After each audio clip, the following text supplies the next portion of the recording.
Assalamualaikum warahmatullahi wabarakatuh. Nama saya Muhammad Zaki Alfanza. NPM saya 2021020235.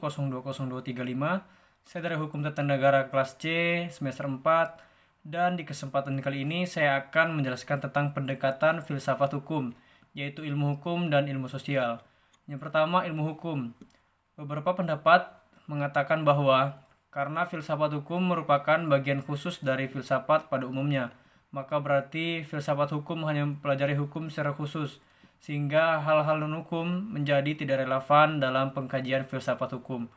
Sebagai filsafat hukum tunduk pada sifat-sifat, cara-cara, dan tujuan-tujuan dari filsafat pada umumnya. Di samping itu, hukum sebagai objek dari filsafat hukum akan mempengaruhi filsafat hukum. Dengan demikian, secara timbal balik antara filsafat hukum dan filsafat saling berhubungan. Secara sederhana dapat dikatakan bahwa filsafat hukum adalah cabang filsafat, yaitu filsafat tingkah laku atau etika yang mempelajari hakikat hukum.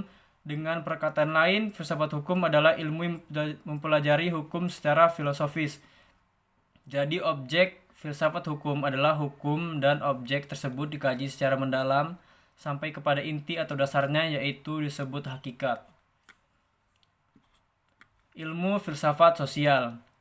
Filsafat sosial merupakan cabang filsafat yang mempelajari persoalan kemasyarakatan secara kritis, radikal, dan komprehensif.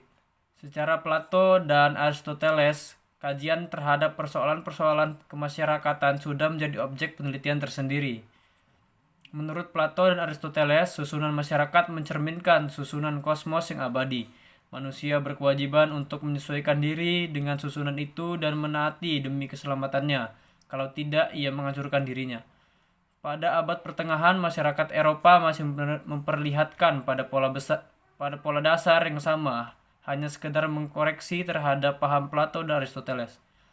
Paham tentang otonomi kosmos diganti dengan paham heteronominya, yaitu kepercayaan bahwa kosmos tidak berdiri sendiri, tetapi bergantung kepada kemahakuasaan Allah. Ketertiban kosmos adalah suatu ketertiban yang telah diciptakan. Perubahan hukum dan sosial. Proses terjadinya perubahan-perubahan pada masyarakat di dunia pada dewasa ini merupakan suatu gejala yang normal yang pengaruhnya menjalar dengan cepat ke bagian-bagian lain dari dunia. Antara lain berkat adanya komunikasi modern dengan taraf teknologi yang berkembang dengan pesatnya.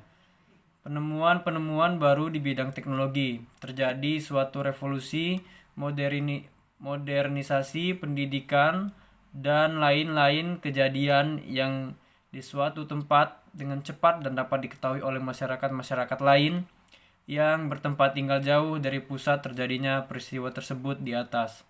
Perubahan-perubahan dalam masyarakat dapat mengenai nilai-nilai, kaidah-kaidah, pola-pola perilaku organisasi, struktur lembaga-lembaga sosial, stratifikasi sosial, kekuasaan, interaksi sosial, dan lain sebagainya. Faktor yang mempengaruhi terjadinya perubahan sosial. Pada umumnya dapat dikatakan bahwa sebab-sebab terjadinya perubahan-perubahan sosial dapat bersumber pada masyarakat itu sendiri, dan ada yang letaknya di luar masyarakat tersebut, yaitu yang datangnya sebagai pengaruh dari masyarakat lain atau dari alam sekelilingnya. Sebab-sebab yang bersumber dari masyarakat itu sendiri adalah antara lain bertambah atau berkurangnya penduduk, penemuan-penemuan baru, pertentangan, dan terjadi revolusi. Suatu perubahan sosial dapat bersumber pada sebab-sebab yang berasal dari luar masyarakat tersebut. Misalnya sebab-sebab yang berasal dari lingkungan alam, peperangan, pengaruh kebudayaan dan masyarakat lain, dan sebagainya. Sekian, terima kasih. Wabillahi taufiq wal hidayah. Wassalamualaikum warahmatullahi wabarakatuh.